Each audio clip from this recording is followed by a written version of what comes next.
That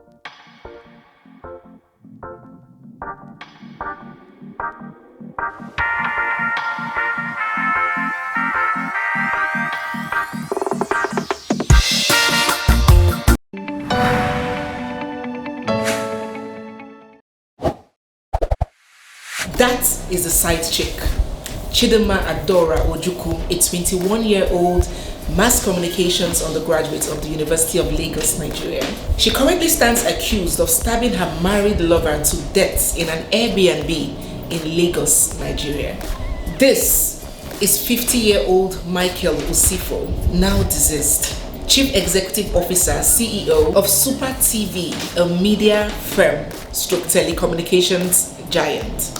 Married, affluent, and handsome, if I may add. Resided at Banana Island, one of the choice and most poised residential areas to live in the whole of Nigeria. And this right here is Mrs. OSIFO, Brenda OSIFO, the wife of the murdered Supertv boss, now widowed, sophisticated, elegant, and classy, and of course mother of his children. She's a senior professional in the oil and gas sector in Nigeria and has risen to the point of managerial level at NNPC, which is undoubtedly the biggest oil and gas corporation to work in Nigeria. Her profile is, I can't even begin to list out all her profile right here for want of time, but you can go online so you can understand the caliber of this woman. These three faces have flooded the media space, both social and print media, for the past 5 days and for the wrongest reasons. On Sunday, the 13th of this month, June, the Supertv boss Michael OSIFO went missing. His friends and family thrown into serious panic when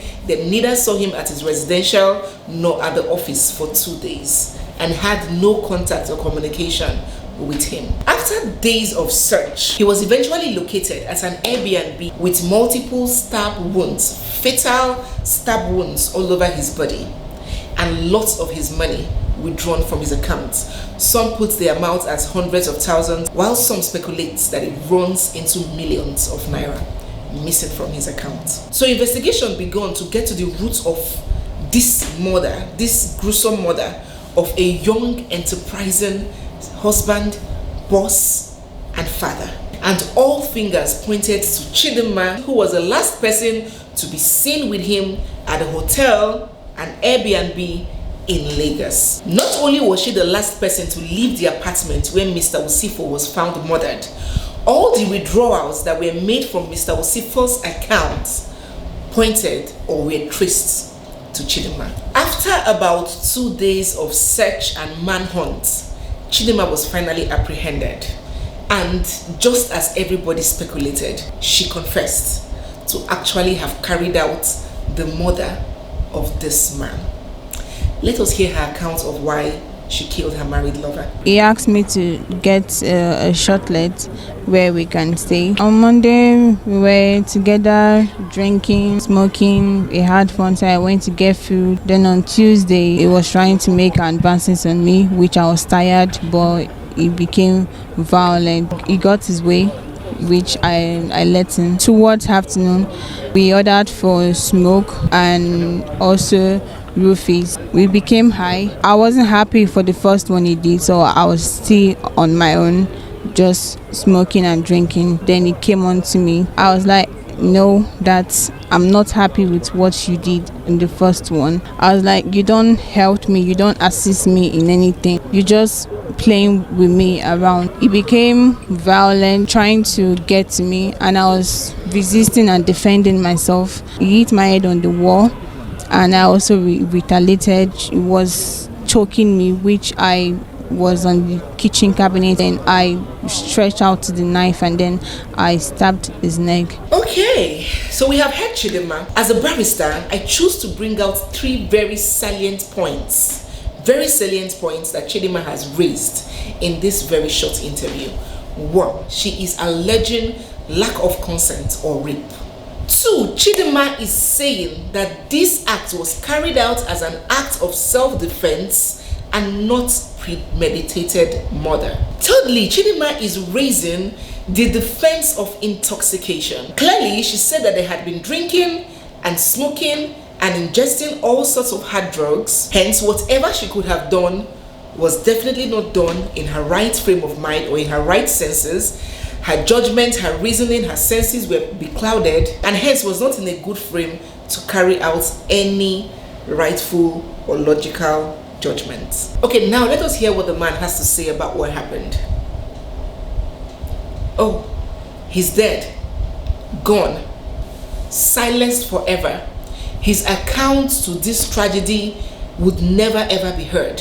His own side of the story would never ever be known. And that is one of the most painful parts about this situation. Now let me drill further into the points that this alleged murderer, Chidimma, has raised. Chidimma stated clearly that she resisted Mr. OSIFO and that he had his way the first time and he came again to rape her, and she didn't want any sexual intercourse with him. So she's saying, in other words, that Mr. OSIFO was trying to rape her. The law on rape is a very, very sensitive and dicey one, and it might never be able to appeal to the ordinary person or to the ordinary man. The law on rape is so dicey that it says that a woman can give consent for a man to use his privates to play around her own privates, but deny consent to penetrate. And if he penetrates, it is still rape. Funny, right? It shock you? I have indeed studied a decided case where a man was held guilty of raping a prostitute who had allowed him 2 rounds that night, and when he came for the third, she claimed that she didn't give consent for the 3rd round despite she had been sleeping with him all night. So the law on rape is very, very dicey. It's complicated and it might never make sense to the layman. But let us approach this on a very practical and pragmatic dimension, as the ordinary person on the street will. People are livid with anger. They're asking themselves, what is the expectation or what is the natural flow of occurrence when a 21-year-old girl meets up with a married 50-year-old man in a hotel, drinking, smoking, and spending nights together? What was the lady expecting that situation to end in? Was it supposed to end in benediction or praise and worship section? What was she thinking was the reason for her being invited? It's not like she was stranded at the place and she just needed somewhere to stay. She went there on her own. She partook in taking drugs with the married man. She spent not 1 night, not 2 with the man. What was she expecting that flow or progression of incidents was to lead to, if not intercourse? So people are asking this question. Of all these questions, the one that I choose to ask, or the one that baffles me the most, is the lady in question claims that this man forced himself on her the first time. I don't want to ask whether she raised the alarm or she tried to get out, or I don't want to ask that yet. My question is, after the first time, why did this lady choose to remain in the same arena with her supposed assailant, with her supposed rapist? Why didn't she pack her things and leave? Why did she choose to spend another night after allegedly being raped? I cannot place my fingers or my head around. You voluntarily chose to remain with the man that raped you, and you said you were sitting there eating and smoking. I don't understand. What do you guys think about this situation? Secondly, this lady in question, Chidimma, is pleading self-defense, that she tries to defend herself against someone who was attacking her. From her account of the incident, she's saying that it's not premeditated murder, that it was merely self-defense. That the man had her in choke position, he was coming at her, he was being aggressive, he was violent towards her, and she had no other choice but to defend herself. The law holds that any person who finds himself or herself in a threatening position, a position that is capable of bringing bodily harm or death to him or her, has every right to defend him or herself and deploy practicable means to escape from his or her attacker, right? Self-defense is a basic human right, is a basic principle of law. You cannot sit back and watch somebody kill you or hurt you because you don't want to commit a crime. Any crime that is committed as a means of defending yourself against an attack is not deemed as a crime. That is a given. That is a fact. But then again, there is something we call the 5 elements of self-defense. But in this case, I will just talk about one. That element says that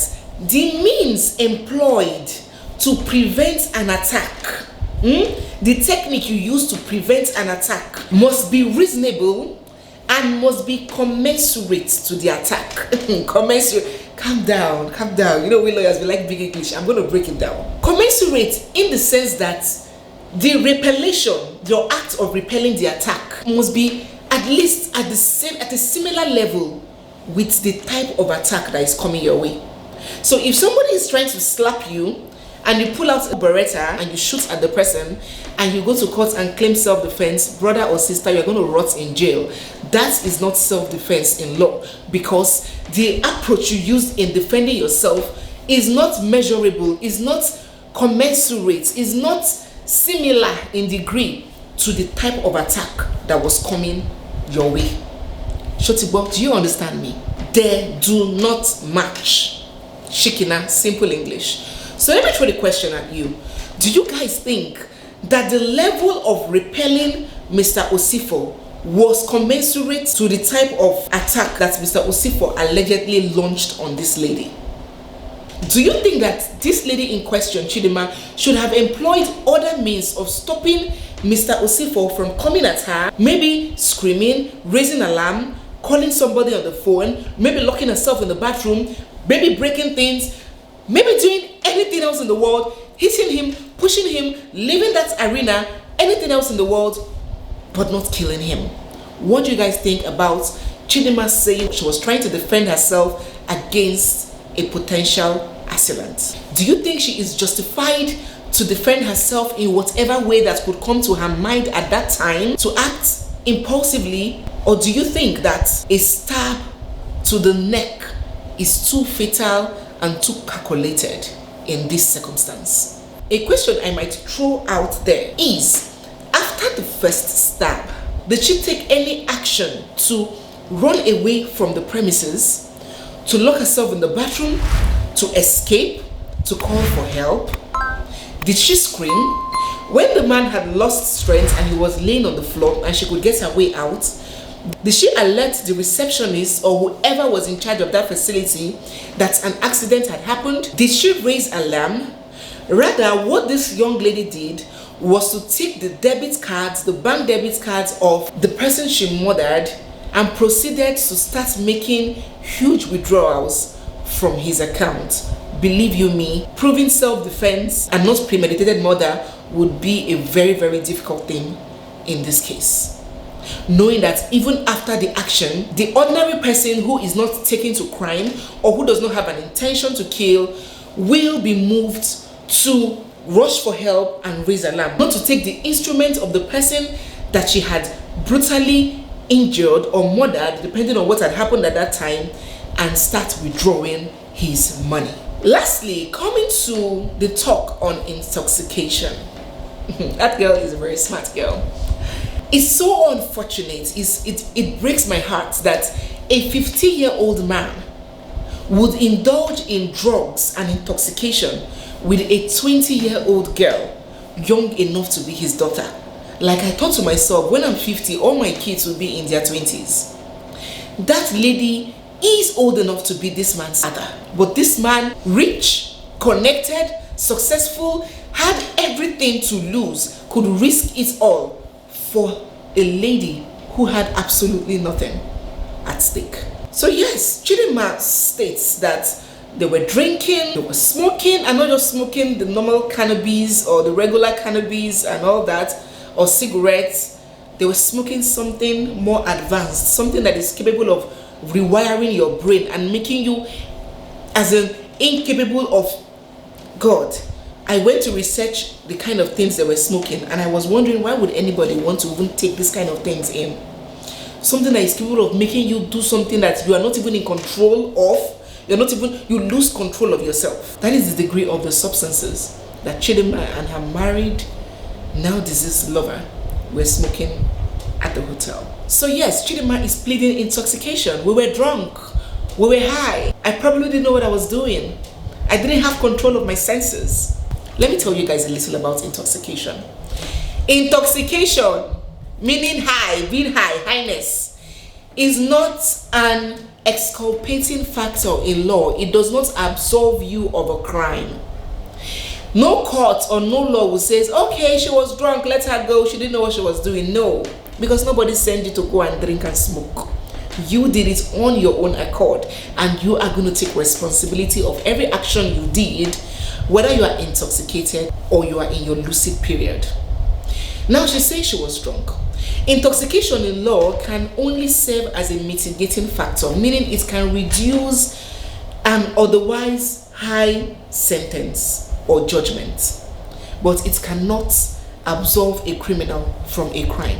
So, for example, if a crime was committed under the influence of alcohol or drugs, and the punishment or sentence for that crime is the capital punishment, death, the judge can take mercy and reduce the sentence to maybe life imprisonment, or reduce the sentence from 20 years to 10 years, 20 years to 15 years, 20 years to 18 years, because of the circumstances you were in when the crime was committed. But to say that one will be free because of intoxication, please think again. So mind what you do and mind what you think, because being high is not an excuse for committing a crime.